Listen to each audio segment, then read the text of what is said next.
Welcome to the Sample Chapter Podcast, the show where authors read a sample chapter from one of their books. Here's your host, Jason A. Meiske. Hello, Sample Chapter listeners, and welcome to episode 272 of the show. Hey, we're back. Yeah, wow. It's been an extensive show hiatus. Not really one that I intended. So I appreciate your patience and for coming back and checking out the show. For those of you who have subscribed, I'm really appreciative of you. Yeah, this break has been longer than intended. Back in November, I had my last episode, 271, and actually I hadn't even really intended on taking a break from there. Yeah, I was gonna do another episode, but because of the holidays and stuff, that ended up falling apart. So I ended up just taking the holidays, and I had another knee surgery. Got busy finishing up Bandit 3 and got that out in time for Christmas. And it's just been kind of after that, it's just been kind of a domino effect of things getting in the way. Chief among them was, other than work itself, my mom had a stroke, and that was interesting to go through. She's fine now. She's fine now. She's healing, recovering really, really well, and really happy for that. But yeah, this spring has just been kind of, I I had a lot of setbacks, I guess, that really made me wonder for a while, like, am I gonna come back? Am I gonna bring the show back for anything else? And there for a while, I would just kind of threw myself into my day job, doing some occasional writing here and there. It was kind of, I don't know. I felt a little lost there for a little bit. But the last couple of months have been nice. I've been doing some more writing and starting a new project that has gotten me really excited. I've started getting some very fascinating pitches from authors who wanted to come on the show, and it just kind of lit that fire back inside me again. And so, yeah, I'm really excited because thankfully I'm re-energized, and we're back with a whole nother collection of exciting guest authors. Starting with today.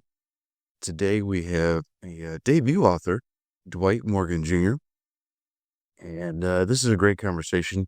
And his story, not only about his life, but his story with that he wrote, the Heat of Hydration, is the first book of a series, and all of this I've found it really, really fascinating. I think you're going to really enjoy this. So Dwight and I have a great conversation. We're talking about his history as a construction, not just a construction worker, but he owns a construction company with over 45 years of experience.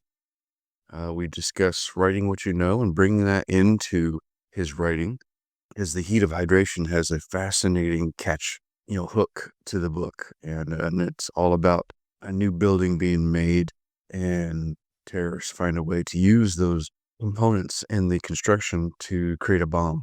And it's really interesting. And that's also something that Dwight explains during the interview. What is Heat of Hydration? Not only the book itself, but what is that term? And then we discuss the connection between writing and art and creativity as a whole. It's just a whole bunch of things. It was a very fun conversation. I really enjoyed talking to Dwight, and I think you're going to really enjoy this interview. Hey, don't forget that next week I'll have Dwight will return, and he's going to have the sample reading from his book, Heat of Hydration. But if you don't want to wait for that, you're anxious to start reading about it, you can click the link in the show notes. I have Dwight's website and an Amazon link down there for him as well. So, yeah, I'll tell you what, all about without further ado, why don't we go ahead and hop on over to that interview then with our guest, Dwight Morgan Jr.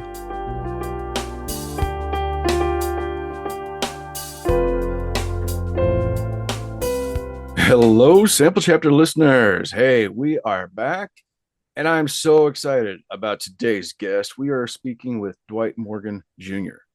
Dwight started penning his first book, Heat of Hydration, a thriller in 2010 with the goal of just writing a novel. A self-help publication on how to write novels was given to him by Christmas of 2009, which helped kickstart his writing journey.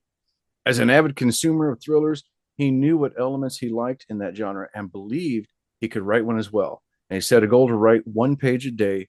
He finished the manuscript draft 2 years later. He is also the owner of a commercial construction company with over 48 years of construction experience, with a world of experience that he'll get to tell you about. And I think it's fascinating, too, that his experience is coming into his book, The Heat of Hydration. Ladies and gentlemen, help me welcome to the show, Dwight Morgan Jr. Dwight, welcome. Thank you so much. I really look forward to talking and just thank you for having me on today, Jason. It's my pleasure. And I'm thrilled to have you here. I can't think of a better way to bring the show back with a story such as yours. Somebody who's been working so long on this first book and getting to bring it out, and this is fantastic. So let's just start a little bit with some of your background as a longtime construction worker, making some buildings and commercial projects all over the world. So, how did you go from that to writing? Oh, great question. So I always had an idea that I thought would make a good book, and I just never acted on it. And finally, my wife kind of called my bluff and gave me this book, well, Writing for Dummies kind of book, and said, "Okay, you've talked about it. Let's see what you're going to do." And so, I never really thought about being a writer. I'm very busy with my current job as in construction, but I really thought that I had an idea that would make a fun book. And I've read thrillers kind of all my life, starting with the Hardy Boys when I was in elementary school and just working my way up to the Lee Childs, Vince Flynn's, Clive Cussler's, John Grisham kind of books. And just decided to sit down and give it a go. And so, as you introduced, starting at 2010, roughly when I started writing the book, it ended up being like 215,000 words, and and it was just everything I thought about anything. And you could have built a construction project using this book. And as I started going and talking to publishers and people to try to get my book published, I just got the realization. I said, your book is way too long. You've got to cut it. And I said, to what? And they told me 70 to 90,000 words is kind of the sweet spot for a thriller. Yeah. Yeah. And so, Jason, rewriting the book to get it down to a third of the size was its own task.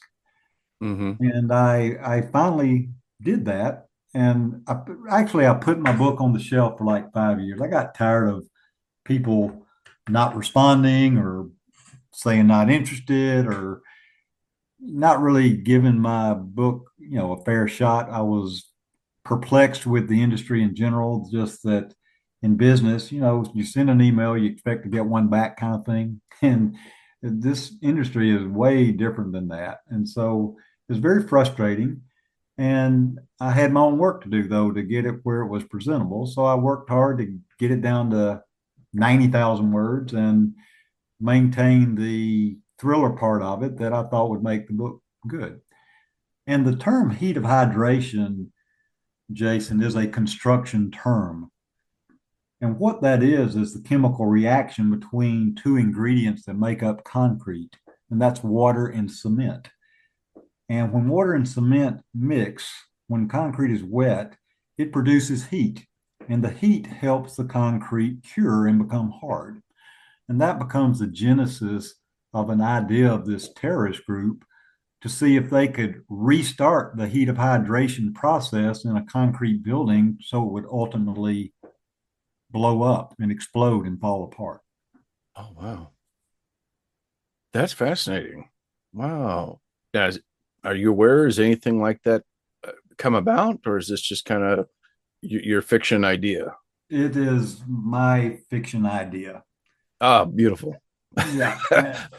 There's no way that I have heard that you can restart the hydration process once concrete cures. But concrete, believe it or not, and not to get off on to a technical thing, but it continues to harden over time. It continues to get stronger as it ages.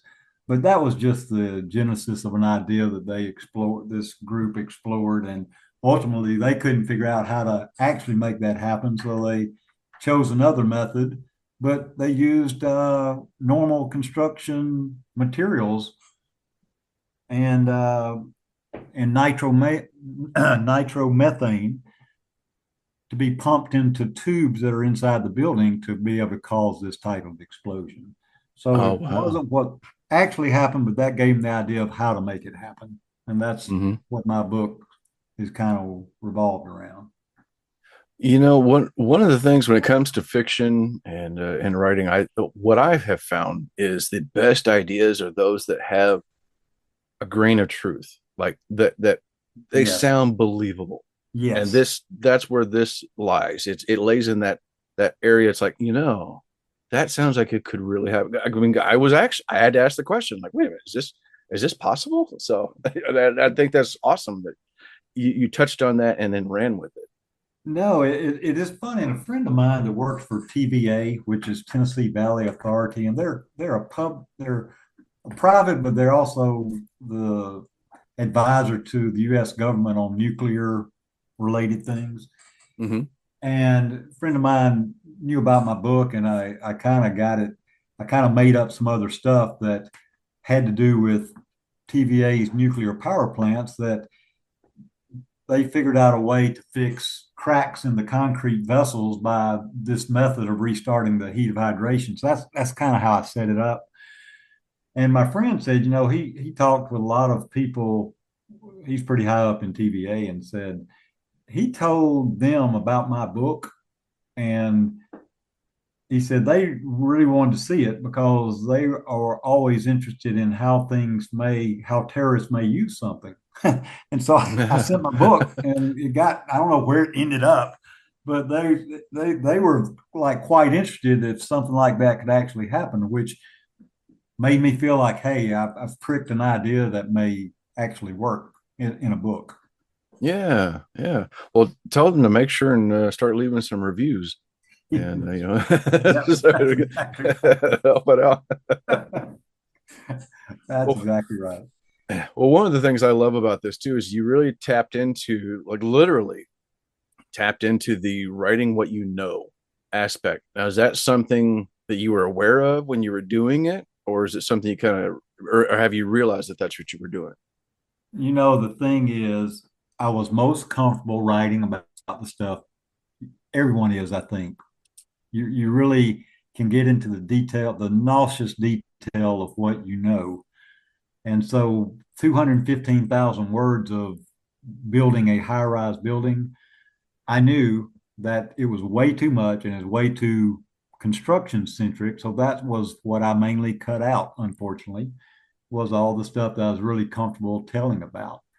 And I did know it, and I was fighting it because I enjoyed writing about what I know, but that wasn't what the point was. There was the task of making it a fun thriller. So when I started peeling the onion, so to speak, it was mostly how high rises are built kind of stuff. So yeah, I knew it, and I was fighting it the whole way because I was so comfortable with it and knew it was accurate. But I did it, and I have a better book for it, honestly. Yeah, yeah, yeah. You run the risk of whenever you know it this well as you do. I guess you run the risk of info dumping. No, and the thing that for construction, it's like any field, though. It's like the military. If you're in the military, you probably know a bunch of acronyms that no one knows. Mm-hmm. If you're in medical, the talk's different, the terms are different. Construction's no different. And so what I had to do, and I was very conscious about giving analogies to make construction processes make sense to anybody. And so my challenge ultimately was leaving enough stuff in that there's a construction project, but making what I talked about very simple to understand. Yeah, That's awesome. That's fantastic. One of the things I really like about this and about your story, looking it over, reading a little bit about it too, was your Interpol agent. His name really strikes me as okay. Yeah, Dwight definitely reads thrillers because Colton Gray is such a wonderful name for a protagonist. that just that just slapped me in the face with like, oh my gosh, that guy's on the screen. I can see him racing, chasing terrorists. Like that is wonderful. Where did Colton Gray come from? It came from just exactly what you said. What sounds like a good, solid American name. He is a good protagonist, and he had a hard both. It's hard to talk in simple things, but I will try to because I mentioned I've got a lot of layers and things that go on with the book. But Colton Gray's former Navy SEAL, so he knows what he knows what he's doing, and he played football at the Navy, at Naval Academy, um, Navy SEAL. Then he was in construction with his best friend, so there was a construction element part to him. And because of his upbringing, he really got back, wanted to go into investigative for women abuse because his mom was abused, and it was really impacted his childhood, his abusive father. So there's a whole character arc for Colton dealing with his childhood while he's also trying to figure out being an Interpol agent. He investigates the murders that I talked about, and it leads him to the United Nations building. So there's a connection between the murders and the United Nations building. That's how he gets involved with it. Mm. But he's a resourceful guy and a likable guy. My antagonist is his character art evolves to protagonist at the end of the book. And so there's a whole change and cat and mouse game going on between what's going on and how this antagonist actually comes around. But it's characters that I really work to try to develop, and then how it is. Learning how to do that in your first book is always Sure. a challenge. That you do it well, you do it concisely, you pay out the details of a character over the book, not all in one paragraph like I did the first time I wrote it. And you just try to make characters believable and have names that are believable, and the whole thing. And I know you know what I'm talking about, and it's not always easy to do. You got to really plan this intentional stuff. Mm-hmm. Yeah, exactly. Yeah. So you put all this work into, as you put it, first book. So do you have a sequel for this or something different coming next? Yes. Thank you for asking. I just finished the sequel a couple of weeks ago. And this is a 3-book series. So book 1 Nice. is Heat of Hydration. Book 2 is Heat of the Eagle. And book 3 I haven't named yet or started. I'm in editing mode on my second book. But this is a sequel to Heat of Hydration. So Wonderful. Okay. So a so series. This is great. yeah, thanks for asking. I just finished it, and you just end up learning skills on how to use your time to write, as we were talking a little earlier, and you just pick out an hour or two here to be able to do it, because most of us have other jobs we're trying to do, and it's you're juggling some balls there. Yeah, exactly. Oh my gosh. Well, I mean, speaking of other things, I know you've gotten a little bit into some art and such. What was that? What is it about art that brought you out? Because I know a lot of people, creative minds, they seem to seek out something, a release, I guess would be a good way to put it, whether it's writing or art or other stuff. What was it for you that got you? I mean, you had the idea, the genesis for the book, but then what took you into art? So I've started taking a portrait painting class, and I'm not the teacher is a guy that did Jimmy Carter's portrait that now hangs in the Smithsonian. So he's a very talented Oh, guy and has a lot of classes during the week. But he's one of these guys you can't really paint until you convince me you can draw. Well, I can do neither. So I'm just really starting the drawing. But I started off with saying, something I would like to do. I'd like to draw. I'd like to do portraits of my characters in my books. yeah. And that's where I started. I said, I think that would be cool and maybe even ultimately have what a character looks like in my book. And Mm-hmm. I know sometimes it's better to let people in their own mind see what a character looks like. It's like if you know the Reacher series, Jack Reacher by Lee Child, and Tom Cruise plays him. Well, Reacher is like 6'5", and Cruise is 5'9" or 10 or whatever. And Right. so you imagine how big Reacher is, and you want to make sure you give the right impression. So that's where it started. That I would paint my characters, but it becomes so much more in this connection that when you finally figure out why your whatever doesn't look like what you're trying to copy, and you put the right mark in the right spot, and suddenly it changes the whole how the picture or whatever you're doing, the portrait or the animal you're drawing, it changes it, makes it look just like what you're trying to do. It's the same as putting a word in the right place in a sentence or changing a word and getting it just right. And you suddenly feel the wind hit the sail in your boat, and you just skip across the water because it feels right, looks right, all that. That's the connection for me so far. Oh yeah.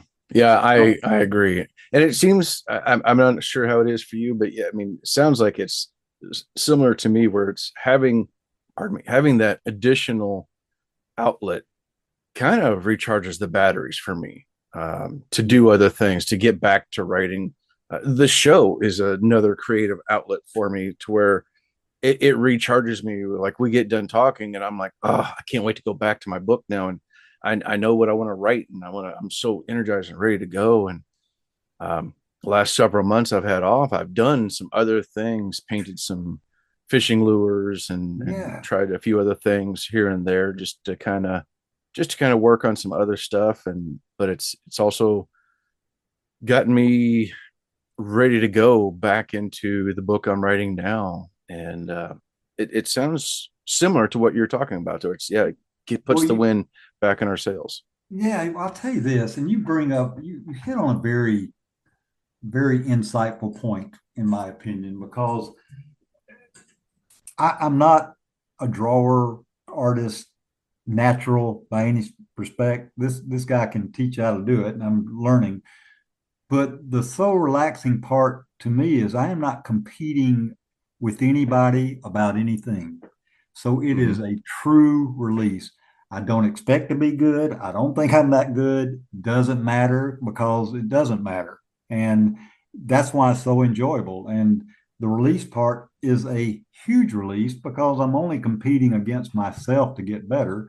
It's not about competing with anybody else. And in construction and business, and it's always about competing. You're always on the edge. You're competing to do the best. And with art, it's different because I have no big expectations. It is a lot of fun.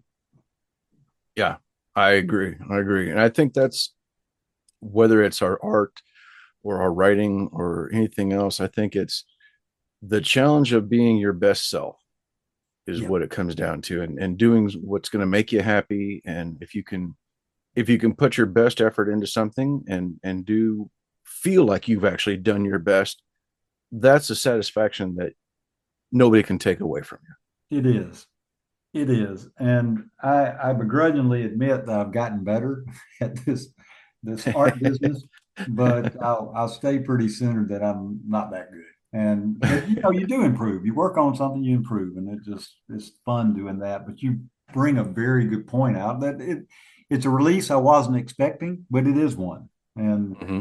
I'm glad you mentioned it because you put it together perfectly. Well, thank you. I just kind of picked up on what you were putting out there. So, Yeah. No, great. Well, we're going to be wrapping up here. I do have one final question for you, which is a little bit of a would you rather, something a little bit different. And actually, I'm just going to throw it into career wise. Yeah. So, would you rather be known for the buildings that you've made or the books that you're writing? Wow, that is a great question. I think I'd rather be known for what I've done for 48 years. And that's Yeah. my industry experience and the people hopefully I've touched in the right way, and owners we've worked for. It really, building a building is like a book. It's a lasting, it's a physical thing, it's a lasting thing. Uh, but being an author and getting published is pretty darn exciting as well. But I would land on um, I would land on my career, and getting published is. I think there was just a lot of luck involved. You hit the right person at the right time, and they like your book, and it just is a great feeling that it's published. But I would say my experience. But a very good question. I did have to think about that. You stopped me for a minute. Well, Dwight, I think you've definitely created a fascinating legacy for your family to follow up on, and for other people around the world to look back, and whether they're admiring your buildings or in the future admiring your books as well. I think it's something that for people to admire going forward. And I wish you all the best. Where can people find and follow you? I have a website, Dwight Morgan Jr. author.com. My books are on Amazon, Barnes and Noble, so all the big exchanges. And please visit my website. You can order my book there, or my email is in there as well if you'd like to drop a note. Fantastic. All right. Well, ladies and gentlemen, that is going to wrap things up for this week. But make sure you join us next week when Dwight returns with a sample chapter from his debut novel, Heat of Hydration. Until then, everybody, take care.